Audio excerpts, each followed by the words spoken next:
A stunning admission from the Trump administration. Officials from the Department of Energy now acknowledge they cut billions in federal grants explicitly because those grants, that money, was supposed to go to states that didn't vote for President Trump in 2024.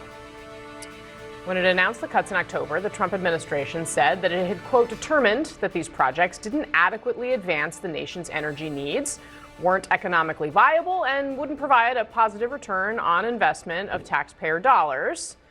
Now we know that was not true.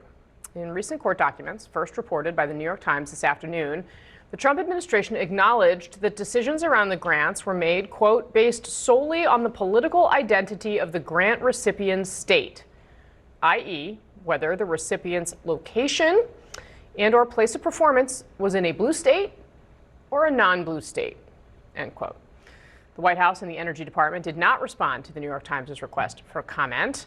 But listen to how the Energy Secretary, Chris Wright, explained these cuts when he spoke to CNN the day after they were announced. All of the contracts that we're told that are being canceled that were listed by the budget director are states that Kamala Harris won. So are you punishing only blue states? Not at all. This is a partial list of an ongoing process. More project announcements will come. This is a remarkable state of affairs that the federal government would do something like this. Lulu, I was kind of watching you as we were walking through this. What does it say? I mean, there have been so many times, especially during the second Trump administration, when we look at the way things have historically been, and we look at the way the Trump administration, particularly President Trump, is doing them now, and we note that a norm has been broken.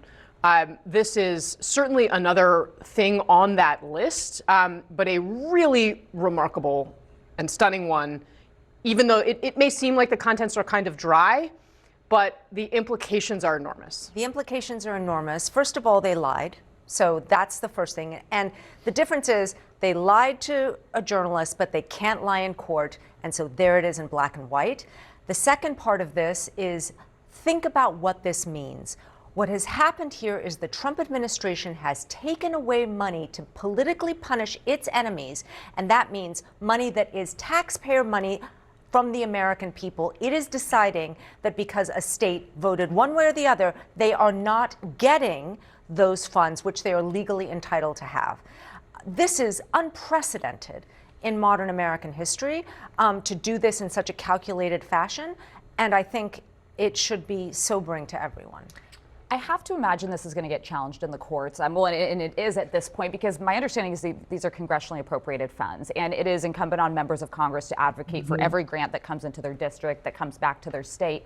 And the fact that this is happening is honestly quite predictable. I suspect, I have no idea if Chris Wright even knew this was happening, but this has been a priority of OMB Director Russ Vought for some time, which is to claw back funds from blue states, to increase funds on projects that the administration backs to red states. A lot of this was laid out in Project 2025. So in that regard, it's not a surprise, but to see it in plain language in English is a bit jarring. And it's actually something that President Biden called out specifically during his time in office, and said that he was intentionally, in part, putting some of these clean energy projects in red states and in red districts to make it harder for a future Republican president, now Donald Trump, to execute on exactly this kind of thing. So it's not a secret. It's something that Trump has been very clear.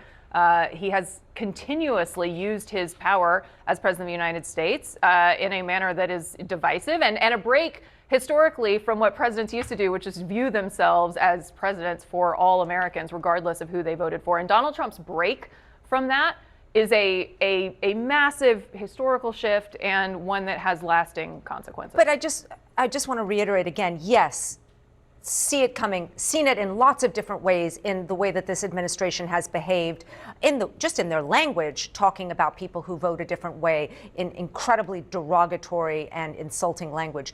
But again, the fact that this is now laid out in black and white, the reason that this is now breaking news is because there was, first of all, a very clear lie, and second of all, they have acknowledged something that they were trying to hide.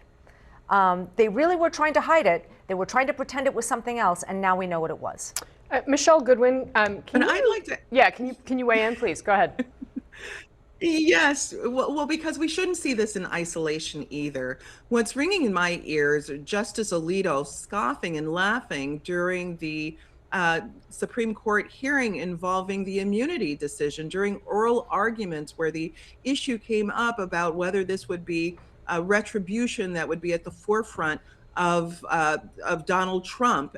There was the scoffing about that Justice Alito did, and what we've seen in the Trump administration through this and otherwise with regard to federal grants has been retribution, has been to punish critics, punish enemies, and in this way, punish voters. In each of these blue states where there are the taking away of these funds, there are also Republicans who pay taxes in those states who will not receive and did not receive the benefits of this kind of what was earmarked for energy in those states.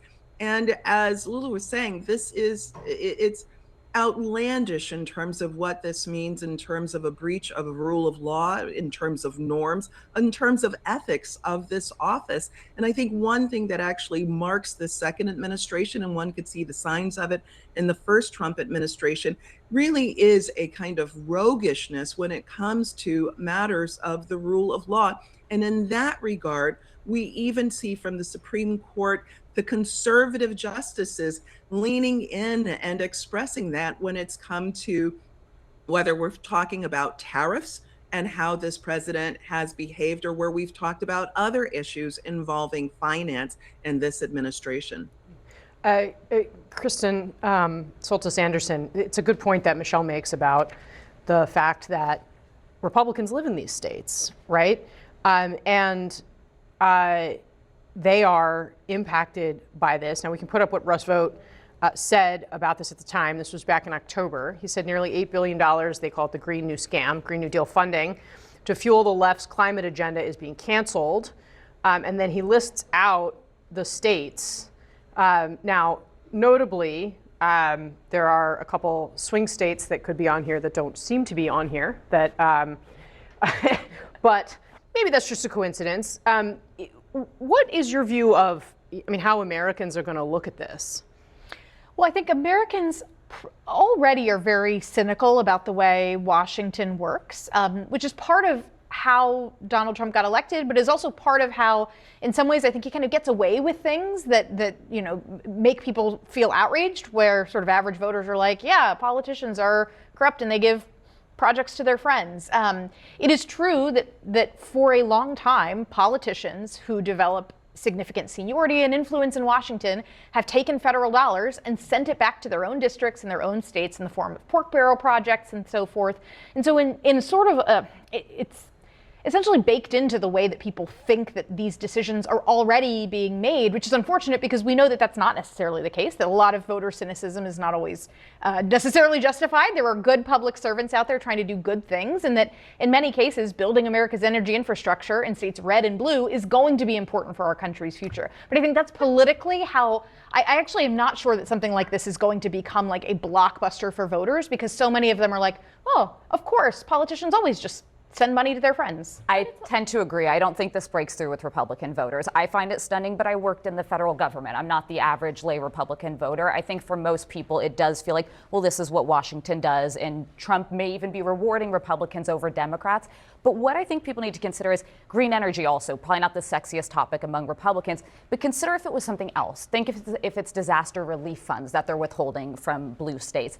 We all have loved ones in blue states, even if we might vote Republican. Like, that's where I think it might have more of an impact, and people are like, wait, my government's supposed to be responsive to all of us. But this, I don't know that I think it breaks But this through. is about jobs. This is also about this money had to do with investing in things that were going to create jobs. And so even if you absolutely don't care what happens to anyone in a blue state, do you not care about the economy of the country? Right. Are we now seceding different places because of where they voted from? This is actually counterproductive, even from the president's own personal viewpoint. Well, it's also true. It's also true that there's a difference between, as you note, Kristen, there's a difference between a member of Congress or a senator bringing money back to his or her state, which is really actually what they're elected to do. So, there's a difference between that and making a blatantly political decision about money, infrastructure, jobs. And the way I think that while I certainly agree with both of your points that people think that Washington is broken and corrupt, but where I do think this hurts Trump is it underscores a big political problem he has, which is that people don't think that he's focused on doing what's right for them. They think he's focused on doing what's right for him. And this is another very blatant example of that.